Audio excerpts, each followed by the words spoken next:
What's up, people on YouTube? This is episode 30 of the Bros Talking Soccer podcast. I got on my Raphael Ninja Turtles shirt and my American Outlaws scarf for the U.S.'s World Cup performances recently. And we got Christian and Matt over there. You can see in between them. You can't see either of their faces, but they are back home.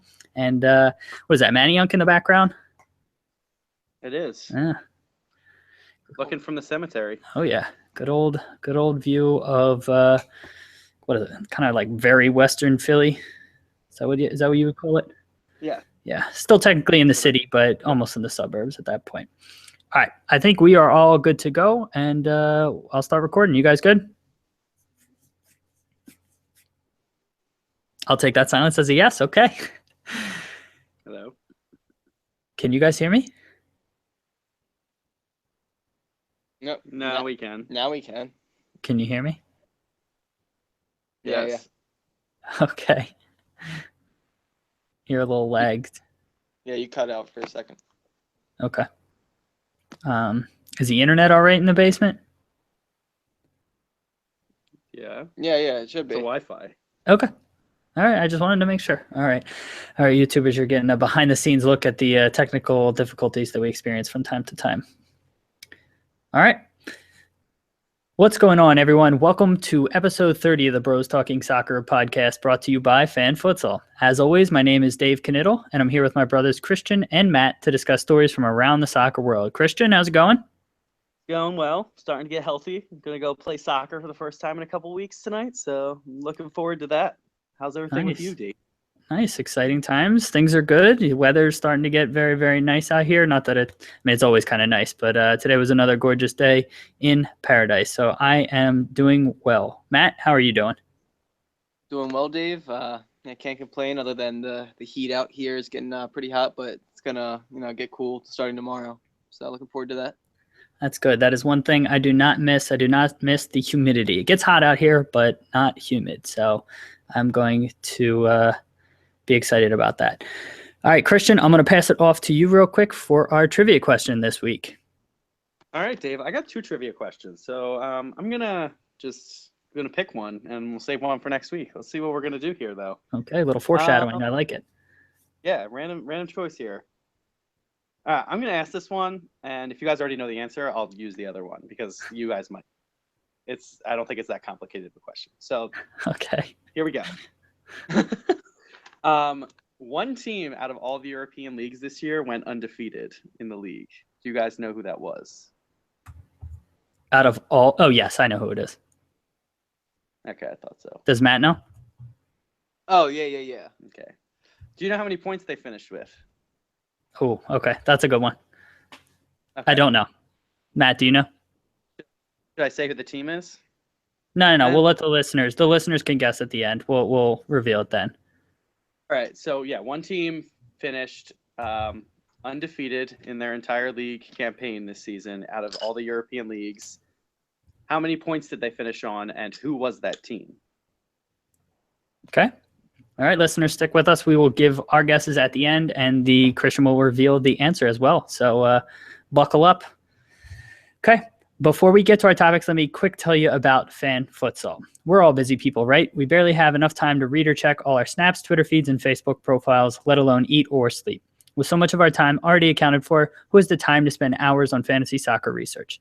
Not me, and I'm assuming a lot of you don't either, which is why Fan Futsal is the perfect game for you. In Fan Futsal, you select 5 clubs instead of 8 to 11 individual players for your weekly fantasy teams. You then use your knowledge, skills, and intuition to arrange those clubs into a formation and positions that emphasize different scoring attributes. Our only fantasy scoring elements are goals scored, goals conceded, and the result of the match, so you only need to follow match scores. If you've never played fantasy soccer before, or if you have played and don't love the experience, Fan Futsal is the game for you. You don't need to worry about lineup rotations or player injuries, and you don't need to follow detailed player stats across multiple matches at the same time. Plus, it's really easy and quick to set lineups on Fan Futsal. We have games from MLS throughout the summer, and we'll have Liga MX and the European leagues when they come back in mid to late summertime. Only takes a few seconds to sign up, and there's no long commitment since our games are weekly. Check out a unique, simple fantasy soccer experience at FanFutsal, FanFutsal.com today. And with that, let's jump right into our first segment, which is a discussion about the U.S. men's national team's most recent World Cup qualifiers. So let's talk about the first one first. Start with the 2-0 win over Trinidad and Tobago. Christian, what were your general thoughts on the match? Well, we got a 2-0 in one of the games, at least. I really wasn't that impressed in the game. I don't think we ever really hit top gear in that game. The second half was much better than the first half, but it really wasn't that enjoyable to watch. I feel like the way we play sometimes can be really frustrating after watching a lot of those European teams play and South American teams play. And yeah, we don't have that quality of player right now, but I think things are getting better and better. And I mean, we got the win. Pulisic is clearly the best player on our team, and it's without a doubt now. And we need to start to transition a little bit of our older guys, I think. Agreed. Matt, what about you? What were your thoughts on the match? I was watching. I probably got to see about half of it. I was flip-flop. Was that the Stanley Cup time, or Yeah, was both, that the both NBA games playoffs? were during the Stanley Cup. Okay, yeah, Stanley Cup time. So I was watching with a couple of friends, and they wanted to flip back and forth. So unfortunately, I didn't get to watch. But from what I watched, I mean, it's a game we should win. So that's something that you kind of have to take into account when you're critiquing the team. I think we did the job that we needed to do. So I was perfectly fine with the result. We didn't let up a goal. And I think that's always the most important thing. Yeah. And I think every World Cup qualifying cycle kind of goes this way, and then we kind of forget about it because it's 4 years later. But this is how they almost always go. You know, it's not even a struggle, but it's always just a grind, you know? And so we did the job. We came out with a game plan, and it wasn't pretty, but we kind of slow played it to a certain extent in the first half. We didn't look dominant, but then as the game kind of progressed, we stepped it up and ultimately got the job done. I shouldn't say we. The U.S. men's national team got the job done and got the victory. So, I mean, I'm okay with it. I firmly agree with Christian. What you were saying, Pulisic is definitely the best player in our pool now. And, you know, people are seriously talking about him being he has the potential to be the best ever. I mean, I think he's the most talented we've ever had, but again, best, he's got to maintain it for, you know, a long career. And there's so many people that have been cautionary tales, especially in American soccer, that had one injury and were never the same since. So hopefully that doesn't happen with him. And I know I always come back to that, but I just worry about it. And so because he's kind of frail. And so I worry about that. So do you guys have any concerns about him just looking the way that he does? I think he's going to bulk up, especially playing in the Bundesliga. I mean, Royce was very thin when he first started, and he's pretty built now, I feel like. And he gets injured every couple of months. So I don't know if he's the best example we want to cite. There are thin players, and yeah, they do get injured, but he's gonna bulk up. Right now, he is so skinny that it's frightening sometimes when you see the tackles come flying in. But someone who's 18 isn't as likely to get injured, and so he needs to bulk up now in preparation for what's to come. Yes, he might lose a little pace, but adding the strength and balance to your game really can go a long way.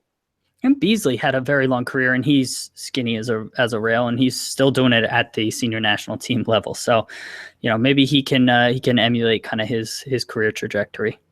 I have no idea how Beasley got up. It looked like his knee blew out during the Mexico game, and he played the rest of the game after getting hit. Yeah, he's a beast. Yeah. But also, sorry, before we go on to the Mexico game, the Trinidad and Tobago game, I was really impressed with Nagby as well. I thought he was very creative and very dynamic. The second half specifically, again, everyone played better, but he really kind of stepped up and was a creative force for us. And it was really nice to see, considering we don't really have that many wide, talented players right now, in my eyes. Agreed. Yeah, I would say he's probably the second best from a technical standpoint on the ball that we have outside of Pulisic. I also want to just highlight, everybody has been giving Jorge Villafaña just like tons and tons of praise. I thought he was all right in that match, but I don't know. He looked like he was tired, and maybe he was carrying an injury because I know he wasn't on the roster for the Mexico game because he picked up an injury. But I wasn't quite as impressed as everyone else was. I thought he was good, and it was nice to have an actual left back playing left back because we haven't had that in a while. But I don't think he's locked down, next 5 years or so. Definitely going to be our starting left back. I don't know. Matt, what were your thoughts on Villafania, if you got to see him at all? Because I know you didn't get to see it. I was not paying attention to him very closely, so I'm not gonna just throw out a random statement, to be honest. Okay. That's one thing I noticed about him was that he was dead tired within like 50 minutes of the game. Yeah, and I understand they're at Colorado, but he was dead. Like he couldn't even run. I remember, I don't know who the right winger was on Trinidad, but he blew by him, and it looked like he was just kind of strolling back. Yeah. To try and catch up to him, and he was nowhere near him, and it had nothing to do with pace. It was all work ethic there. Yep, and so that's what I was kind of sorry. I was loud there, and that's what I was saying too. In that I don't know if he was carrying an injury or what, but he just didn't look right when he was running. So maybe he was tired, and maybe he was injured and just pushing through. Okay, so that we got the job done there, and then so that was on Thursday, I believe. And then on Sunday, we went to the Azteca in Mexico City, infamous for only having 2 road points we've ever gotten there. We've never won on the road. The U.S. has never won on the road in World Cup qualifying, and played Mexico to a 1-1 draw on the back of Michael Bradley's insane chipped goal. So, Matt, let's start with you. What were your just general thoughts on the match, on the lineup beforehand? Because I know that we were texting a little bit back and forth about that and how very, very different it was than what most of us were expecting. Yeah, so a lot of things with the lineup that were kind of annoying to me. So was Brooks hurt? Yeah, he got hurt in the game in Colorado. Okay, that makes sense because when me and my friends were talking, we were saying the only way that he's not starting is if he's hurt. Fabian Johnson as well, not being in the lineup, and Nagby. I think Areola did a great job of replacing Bedoya as our useless starter. I think that's a little bit harsh, but that's fine. I don't understand why either of them deserve a starting spot on the U.S. men's national team over someone like Nagby, who's a complete game changer. I think that's the one thing the United States misses is a game changer, and that's what Nagby does. Also, Kellen Acosta, I saw a bunch of praise for him on Twitter and like everyone on social media, and I completely think the goal that we let up was his fault. So that's another thing. I think. Yeah, but that's one mistake. I also don't agree with that. I think Beasley needs to not let him go left. Yeah. Okay. Thank you. So many people are saying that it's not Beasley's fault. Like almost everybody who I listen to, pundits and to go left. He's going to cut back on his left. Always. Just keep him out of the middle. And all of the pundits and things like that are saying, force him to the middle because you have help in the middle. No, in that situation, just keep him outside. He can't do anything with it outside. Let your teammates recover into the box, which is what they were doing anyways for the cross, and it would have been fine. So, yeah, I blame Beasley there too. But, Matt, I do agree Acosta should have fouled him at midfield, and he definitely has a huge role in that goal as well. Yeah, I was talking during the game to Kevin, my friend Kevin, and he's like, oh, no, you can't pick up a yellow card this early in the game. And I don't agree. First of all, you do it to prevent a goal. You're up 1-0 away. And that's probably, in that position on the field, that is where you pick up a yellow card. Yes. You take 100%. And it really, he could have done that. And I understand, okay, maybe you don't foul him. I place more blame on Beasley in that situation. There is no reason you let them cut inside on his strong foot and get a shot away. If you have help in the middle, force him out wide and make him cross the ball. Your defenders are big enough to defend it, and it's mind-boggling to me that defenders allow the players to cut inside. Specifically, these left-footed wingers, right wingers like Robin. Yeah, the inverted wingers. They're very, very, but that is really all they want to do. To stop it.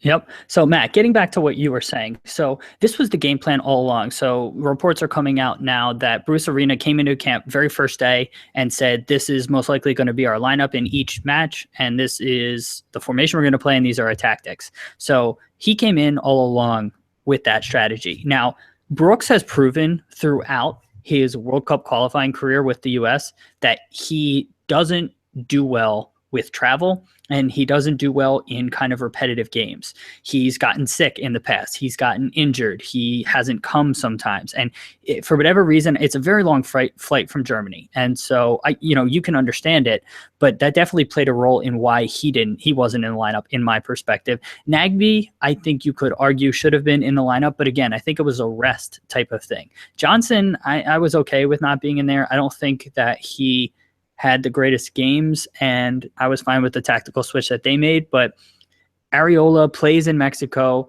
and had experience playing in the Azteca. That was Bruce's logic behind it. He worked hard in the match. I don't think he really did a whole lot on the stat sheet or whatever, but he maintained his shape. He put pressure and at least had speed over the top. So I think that the tactics and the strategy was there behind those decisions. I really wasn't a big fan of Areola in that game. I really didn't think he did anything of note. I don't remember a single time where I said, "Oh wow, that was well played by him." But how many in a game like that? He was in a thankless job in a thankless role. I mean, what did you really want him to do? Anything. He could have literally done anything, and he did absolutely nothing. He didn't keep possession well at all either. No. He didn't keep his what? Possession. Nobody kept possession well. I know, but I'm just saying, like, a couple times he had space and just floated over the top over like about 20 yards too long. Yeah, and so did Pulisic. So did, almost everybody had those instances of that. I mean, we came out with a very specific game plan, and it's tough, to really make an impact when you come out expecting to have less than 30% of the possession, which is, I think, what we ended up at. Like, that was the game plan all along. So to be a right winger in that formation, you're getting hung out to dry.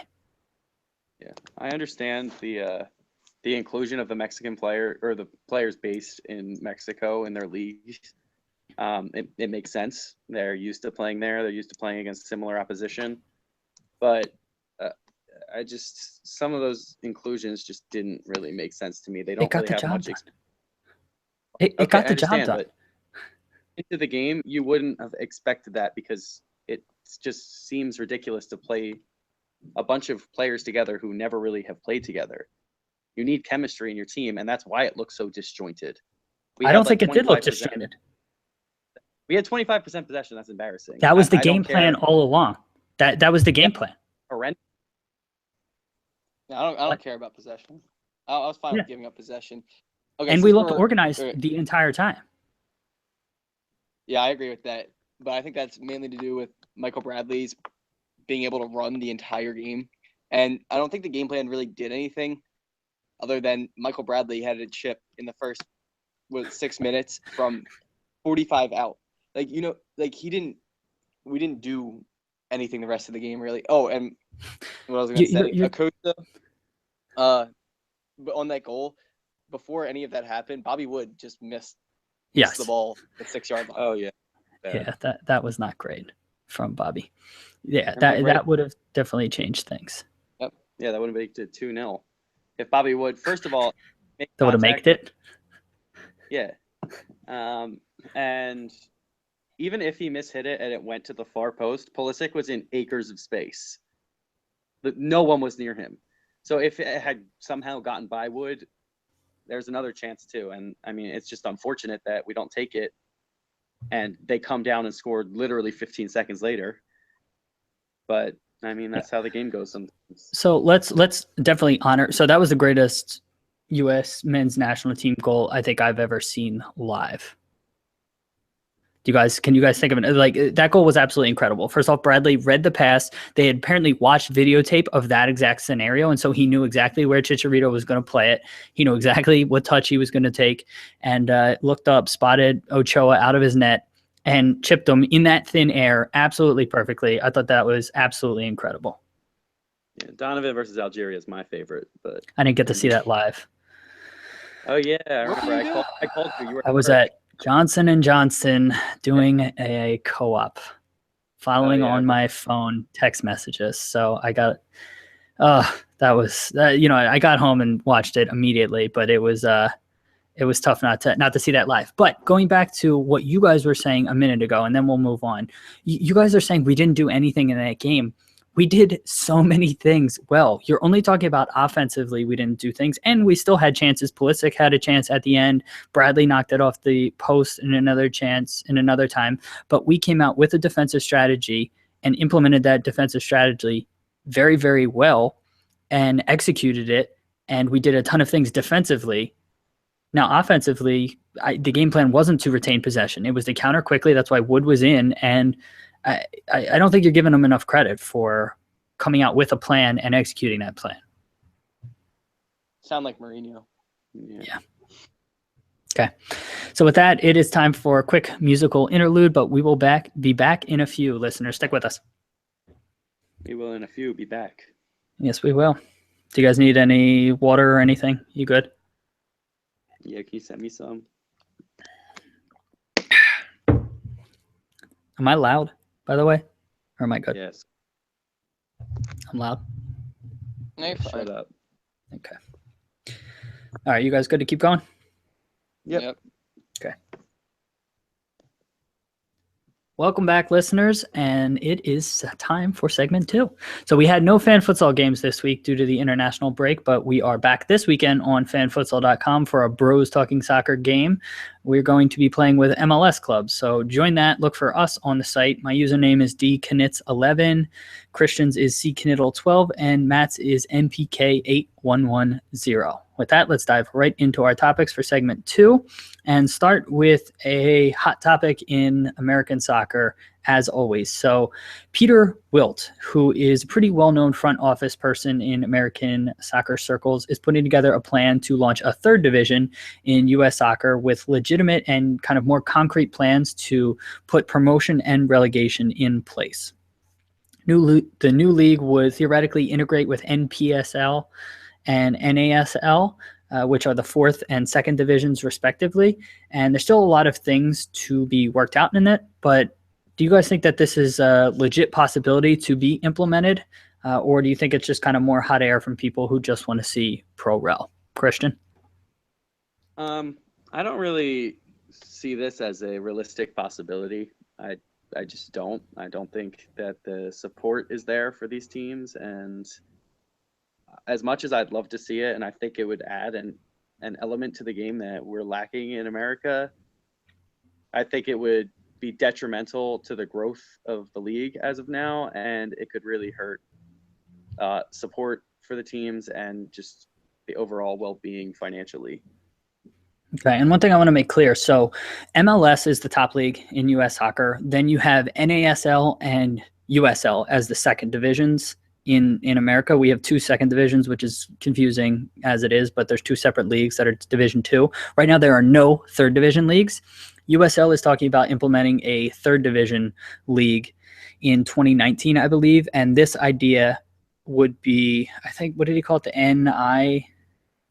I can't remember what the name of this third division. This would start in 2018, and USL is affiliated with MLS, so you kind of have this one side of the pyramid, and then NASL and this new league and NPSL would kind of have its own separate structure on the other side of the pyramid. So these leagues could happen and be independent of MLS and of these other leagues, which is, again, confusing for everybody. But I just wanted to make that clear for the listeners and kind of call that out. Matt, what do you think about this plan? All right. Well, first off, it's National Independent Soccer Association, NISA. NISA. NISA. Okay, thank you. NISA. And I was agreeing with Christian until I realized that it's not involving the MLS, but I still agree that the support's not there. I don't know many people. I don't know anybody that follows an NASL team very closely. I know people do go to the games. Following the soccer tour with Steve. Oh yeah. I actually have been looking at some of these smaller clubs like Twitter accounts and kind of seeing their support. And some people, actually last night, some guy was going off on his club. He posted like 22 reasons of why they're like despicable and how they lose points. And I was like, wow, I didn't realize people cared about this. So but I obviously some people are going to care, but I don't think for American sports it's big enough yet. I don't think the support for soccer is big enough yet. Yeah, well, so I think that there is potential. Now so you guys are in an MLS market, so there's no NASL team kind of really there for you to even see. So if we were in a market that didn't have an MLS team, but we had an NASL team, I think we would support them. And I think the same goes for a lot of cities and towns out there that don't have MLS and don't really have a realistic possibility for MLS. I think that it's still reasonable that they would want professional soccer in their area and could support it. So I am intrigued by this.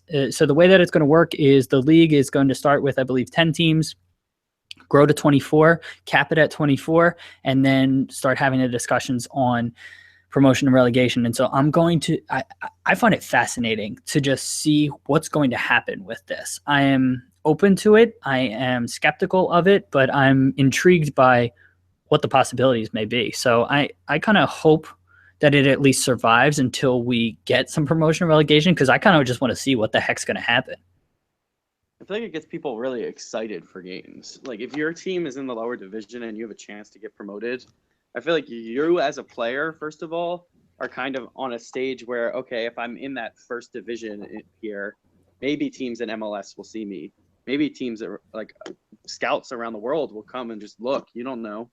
You don't know who's looking. And I mean, to be honest, that's probably not going to happen too often, but you don't know. When you're at the top level of those types of leagues, people are watching, people are looking out for talent, and it's possible. And even the relegation fights for the top team, you are really, really fighting for your lives, your careers at this point. And a lot of that element doesn't really exist in American sports. So it's something that fans don't experience. It's not players don't experience.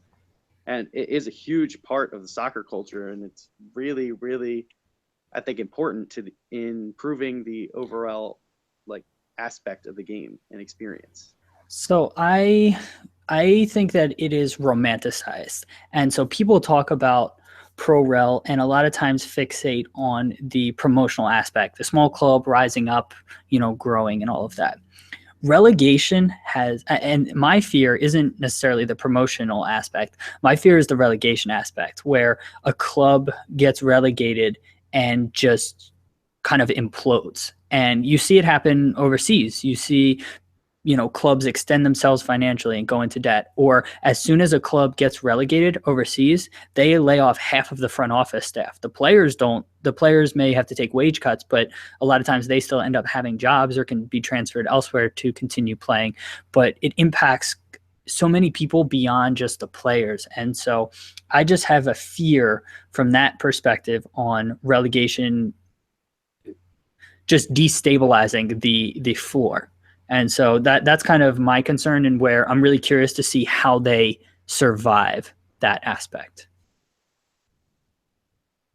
Matt, anything else you want to add? No, you guys covered it. Okay, yeah.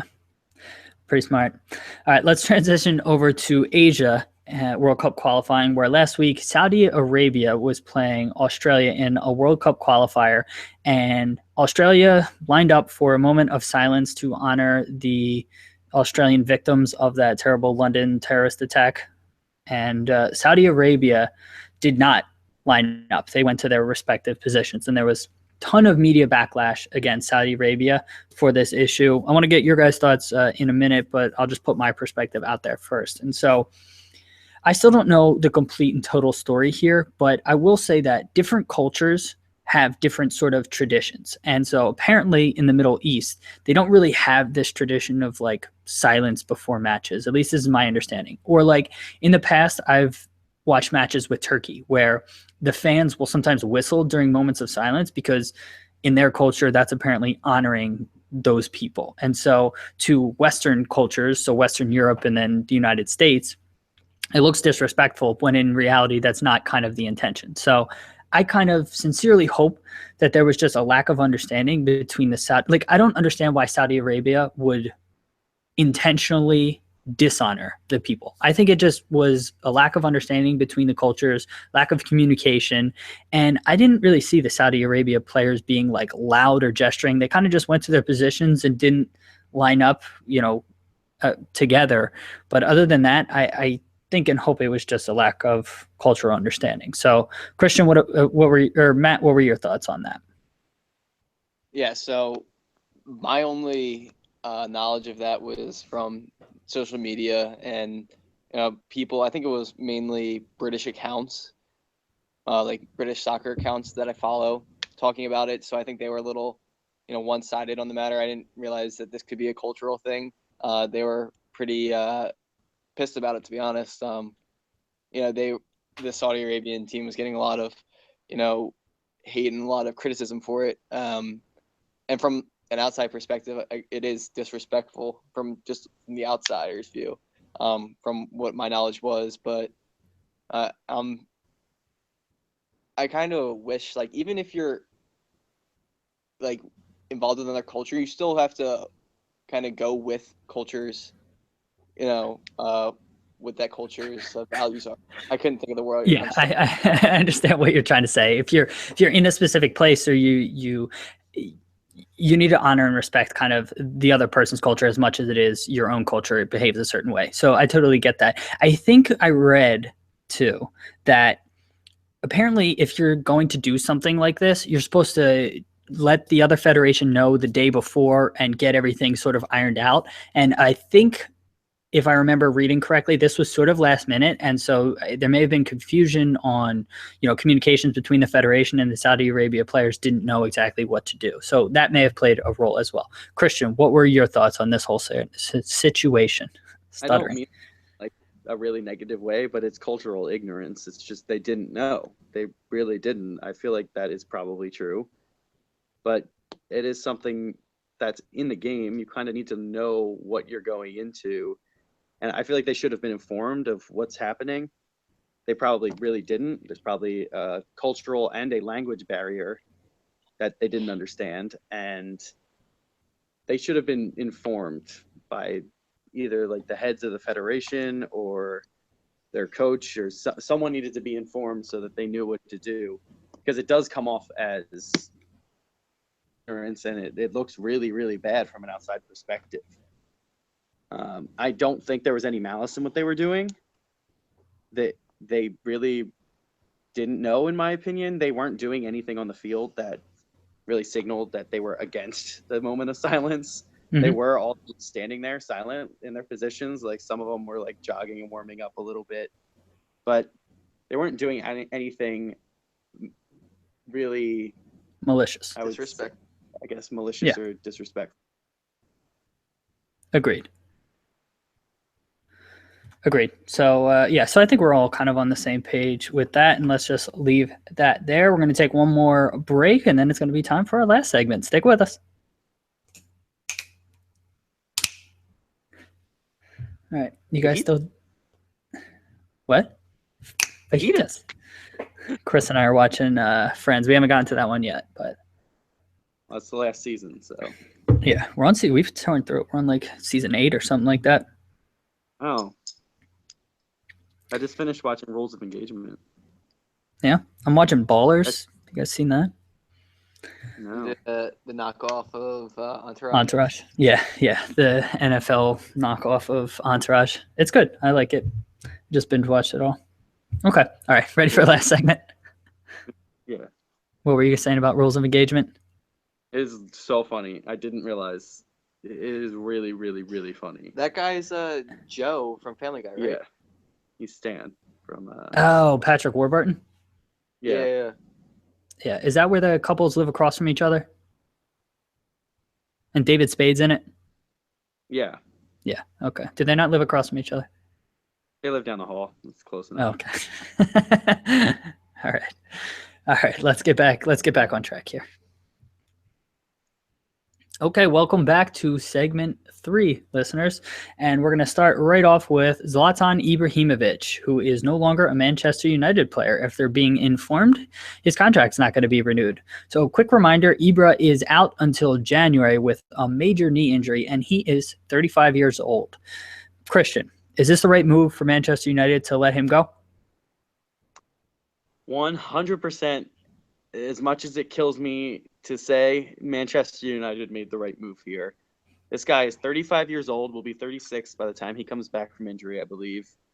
And you just don't know. He's never sustained an injury like this in his career. This is a really long-term problem, and he should, in my opinion, I know a lot of teams are looking at him right now. He's a free agent. Why not? I mean, a player of his caliber. He scored, 29 goals this year? Is that what he scored? Does anyone know? He was in the upper 20s. Yeah. So for someone that age to be doing that is incredible. But it's just, I think Manchester United got it right this time. His doctor said he had the best knees he's ever seen. Oh, yeah. I swear to God, that's not even made up. So this surgeon in Pittsburgh, who's apparently an expert knee surgeon, said after Zlatan retires, he wants to study his knees. I don't trust anyone in Pittsburgh, so Okay. whatever. There you go. Matt, Matt, what about you? Do you think Man U made the right call here? No, I don't. He was their best option up front this year. They haven't really found a replacement for him. I assume they're gonna get somebody. Wait. Mm-hmm. Okay. Yeah, I assume they're gonna get somebody, but I don't think they found a replacement or have it linked to like a realistic replacement. Well, Again, there's only one Zlatan. you go after. Exactly. So I don't get the point of releasing him. There was like a video that was just posted of him kicking with his injured knee already. He's already back kicking again. I think he's going to come back faster than people think. I don't know what they're giving him, but he's probably on some Adrian Peterson treatment. Yeah, so I'm not going to make any allegations, but he's probably going to be doing something and to get back. So I don't think he's going to be out till January. I think he's a different type of athlete. There's only a couple players in the world that can do what he does. There's really only a handful, and I don't think there's a realistic replacement that United are gonna get this year that could actually replace him. Doing some like blood spitting or stem cell therapy or something like that. Christian, what were you gonna say? I was gonna say Lukaku is a similar player and he's very young. I don't think he's on that level, and I don't think he ever will be. But he is available, and that is Morata too. Morata, I am not sold to Morata. So please, United, get him. Spend all your money. I don't care. Okay, fair enough. Where do you think? So where do you think Zlatan ends up? Do you think he comes to MLS? I think he will. I think it's the right time for him to make that move. He's still really, really good. He'll probably be the star of the league, if not second behind Giovinco. He'll be the star of the league. Yeah. Oh yeah, good call. I have an inside source. He's looking at houses in LA. I did hear that. Yeah. In like one of somebody's neighborhoods that goes to school with my friend. He was in his frat. He's looking in his neighborhood. There you go. Matt's got firsthand accounts. Sources. Yeah, sources. Maybe not firsthand, because firsthand would be from Zlatan. But he's got very well placed sources confirming that. Yeah, I think he ends up at LAFC.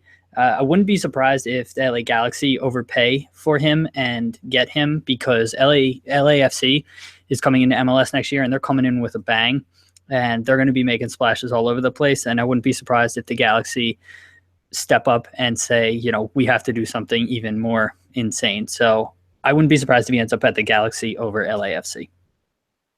But I think he ends up in LA. Yeah, I think LA is probably where he's going to end up. He seems to be very interested in that area. He has not been very quiet about that. And it's going to suck for, Union fans who are still crying out for a star striker. But at least he's in the Western Conference. Yeah, I guess we're not going to have to deal with him more than once a year. Yeah, he was on the Union's discovery list, getting into MLS sort of salary and roster mechanisms. So if LA signs him, I think technically they have to pay the Union some compensation or something like that. So I don't know. That they may have a Union tie in there, but at least he's going to the Western Conference in all likelihood. I saw him literally buying a house in Philly the other day. It was crazy. Yeah, your sources say that. No, I saw it first. First hand. There you go. All right, let's get on to our last topic here, and the CIES Football Observatory, which I don't even know what that was until yesterday when I found this report, said that Harry Kane and Dele Alli are worth more than Messi, and they are the second and third most valuable players in the world behind Neymar. Matt, why do you think they're so undervalued? Shouldn't they be the first and second? Who, Dele Alli and Harry Kane? Just kidding. Yeah, just kidding. So do you agree that they should be that high on the list? So everything that ESPN is posting, I've started to realize is fake news. Yeah. I'm really starting to put that together with all the the Curry Michael Jordan comparisons they've done over the last couple of years, and just their outrageous comparisons and studies they post, just misleading the public. Got to So get clicks. Yeah, to the untrained eye, ESPN, like people think they're always right, but I think they're fake news. No, Harry Kane and Dele Alli. I am going to make a claim that Christian Pulisic is better than Dele Alli. Dele Alli's stats are very inflated because he plays basically as a number right underneath the striker as a number 10. And people say he's a center mid scorer, and they always compare him to Gerrard's stats or Scholes' stats. It's like he plays a completely different role. He's really more of I would say he's even more of a second striker than he is a number 10. Like he doesn't even really create as much. Like I would think he's more even just a second striker finisher type. But they're valuable. So I agree that they're valuable. And I also want to say this was a story from the CIES put out these rankings, and ESPN just published a story about the rankings. So this isn't just to be clear, this isn't ESPN's news report or ranking or anything like that. But Christian, what were your thoughts on seeing these rankings? Oh, I'm gonna need to breathe through this one, bite my tongue a little bit. But what on earth? I don't know who is in charge of making these lists, but Messi and Ronaldo are clearly the top two most valuable players. I don't care how old they are right now, they are. And these British players are getting blown up to ridiculous levels. They're not really that talented. They're good, they're solid players, but these two guys are probably top 50 in the world. Are you serious? Why on earth are they ranked 2 and 3? So this isn't based on, to make it clear, this isn't based on value on the field solely. This is transfer value. This is holistic value of the player. This is wages, this is age, this is contract, and this is skill on the field. So all those things being taken into account. Again, I'm not saying that they're 2 and 3 in the world, but I think the fact that they play in the Premier League, are likely on inflated contracts, the fact that they are very young, the fact that Kane is a 2-time Golden Boot winner in the EPL, the most publicly recognized league in the world, is going to inflate his value. I don't care. He's still not the second highest value for money player that is out there. And just moving along from these top 3, Messi 4th, what was Ronaldo 9th on that list? 9th or 11th, something like that. I think he was 9. Suarez was 5. It's just like, yeah. Like, I don't understand. Was Suarez that high? I didn't think Suarez was that high. I thought Griezmann was there. I thought Suarez was down a little bit. He's either 5 or 6. I'm not sure which position. Pogba was, I think, 6. So I think Suarez was 5. Okay, if you say so. But these players, I don't know who's putting them in these positions. I was reading an article about this, and it was saying that Pogba was, they did like another study. Pogba was the worst investment for his value. Like he was so overinflated for what he'll actually bring. He was ranked number 1 as the worst investment. Yeah, but that's unfair. But go ahead, Matt. I could agree with him being the worst, and for him being the most expensive player ever for what he produces on the field. He's a great player, but he's not gonna win you games like Messi or Ronaldo can. Messi and Ronaldo win games by themselves. Yes, yeah. So absolutely. And that's why he was the most expensive. I don't think a center mid Like, I think center mids are incredibly underrated. They provide a metronome in the field. Like, I saw Verratti is getting linked with moving to Barcelona pretty heavily. I don't know if you guys saw that. Yep. He demanded to be sold by PSG. And people are saying he's already Xavi's heir. I'm not going to say anything on that yet. But I think he's very, very talented, and he will help improve that center midfield. But he's not going to win them games. He'll help control a game, but he isn't like a sole factor. Same with Pogba. He's not going to make a full difference in a game. Fair enough. I mean, I think that players like that are underrated because, you know, their stats don't always show up in the highlights. But at the end of the day, soccer's a game of scoring goals. And so obviously the people that score the goals are going to be worth the most money. So yeah, I can get behind the fact that strikers and attacking players should have the most value. But I also think it's unfair. I think it's unfair on Pogba that he was the most valuable player just because his agent had, you know, was a good negotiator and all of that, and Juve had leverage. It's kind of unfortunate that he's got that tag because he really shouldn't be the most valuable player in the world, like you guys are saying. So it is what it is. He doesn't have that leadership quality in my eyes. He doesn't have that ability to grab the game by its waist the way Lampard and Gerrard and Scholes used to do. Like, he doesn't have that innate. Yeah, by the scruff of the neck. By the scruff of the neck, not by the waist. I don't. Well, doing some salsa dancing. I don't know what's out there, but he doesn't have that. I don't think innate quality inside of him to rise up and be the star, come up with that moment when they need to. The way some midfielders in the world can, Zidane, Gerrard, those types of players. I'm not saying they're the same level of player, so before you guys freak out, relax. But they changed games, and they were center mids. I don't think he is that.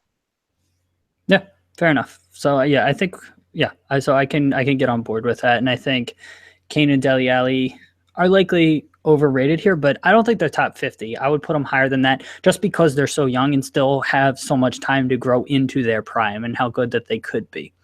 So that's mine. Okay, so anything else, Christian, you wanted to mention before we get into our trivia answer? Do you guys see that Ronaldo is under tax evasion charges right now? Yes, I did see that. So I guess they're just going to come for everyone in Spain. Pretty much. Yeah, that's fine. Wasn't he last year too? Yeah, I don't think he got convicted last year, but this is the same court that this is like the Spanish government are now coming for him. Yeah, and now there's so last year it was just kind of general, and now it's like a very specific number. It seems to be maybe the case has been built. I don't know exactly.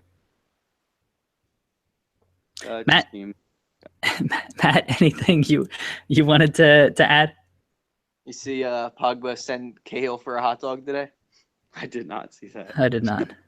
Yeah, he sent Cahill the whole wrong way. Yeah, he was leaving the stadium. Yeah, we should share that video we saw today about De Bruyne getting hit in the face with the ball.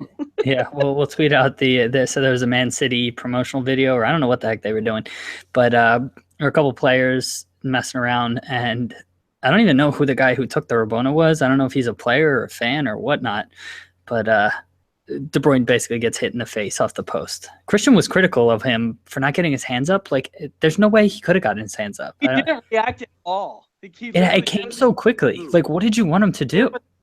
Enough for him not to move even his face to turn a little bit. And hit him square on. He did not move an inch. The net was like 5 feet wide. Yeah. No, I don't agree. You're being ridiculous. The last thing I wanted to say, did you guys see this suggestion from South Korea's president that he wants to do a joint bid with countries from Asia, including North Korea, who the Korean War has never officially ended. They're just in a ceasefire. So technically North Korea and South Korea are still at war. And he's talking about having a FIFA World Cup bid combined with them. For 2030. First off, they can't even bid in 2030 because Qatar has it in 2022. They can't bid until 2034. So everybody's freaking out. I don't see any way that this becomes a legit possibility, and especially not in 2030 because they can't even bid in 2030. That's very interesting. When that happens, does that mean North Korea and South Korea both get their teams in? Like, did China and Japan? Was that who it was? Yeah. No, it was right? China. It was Couple- South Korea and Japan. Oh, South Korea and Japan. Yeah, in So they 2002, both- there was a joint bid. Okay, so they're both the host nations then. So they both get automatic places. So that hasn't been explicitly called out because the 2026 World Cup, which North America, Canada, the US, and Mexico are bidding for, is not officially awarded yet, but all assumptions are that they're going to be awarded the bid. I don't know if I would assume all three countries will get in, but that hasn't been officially confirmed by FIFA yet. That's weird because then there's only one spot left for a North American country. Now it's expanding. That's the first World Cup that it's expanding. Okay. So there'll be 7, I think, on the line for CONCACAF because they're hosting, so they get a bid, and then I think 6 countries go. Okay. Okay, so that was the Bros Talking Soccer podcast for this week. Nope, Christian, you have to give your trivia. Read your questions again. Matt and I will give our guesses. So before I read my question, I want to ask Matt, did you see this? Because it was faced up literally the whole No. time. Yeah, I think I know who the team is. I mean, I know who the team is. I'm going to give a guess. I think Yeah, I saw on Twitter how many points it was, but I don't. It was like a couple weeks ago when the season ended. Okay. But I don't. So my question is, there was one team out of all the European leagues this year that went undefeated for the whole season and obviously ended up winning the trophy. What team was that, and how many points did they accrue during their championship-winning bid? Okay, Matt, you want to give your guesses? I have mine. All right, it's Ajax Okay. with 102 points. Oh, wow. Okay. Wait, is that serious? I think he said Ajax. Yeah, for 102 points. Yeah. Ajax. Yeah. Ajax came second. Feyenoord won. Dirk Kuyt won. We talked about that on the podcast. So the answer is Celtic, and my guess was 106 points. Did you see my sheet earlier? No, I didn't, and I haven't looked it up. Is that right? That is 100%. Oh, God, it was Colo. He had 200 invincible Boom. seasons. What's that? Wait, was that a trivia question? No. Colo Torre had 2 invincible seasons. Yeah, I talked about it. I didn't. It wasn't a trivia question. I just mentioned it on a previous podcast. That completely slipped my mind. For some reason I was thinking Dirk Kuyt, and he's on Feyenoord anyway. Okay, but 106 points was correct. That is 100%. Oh man, see, this is 34-4-0 on the season, 38 games. Boom. All right. I feel, this is a great way to end the podcast now. All right. So we will have links to all of the stories that we talked about on the podcast here in the podcast show notes. We'll put on the De Bruyne video too. And we'll also tweet out the links from our podcast Twitter handle.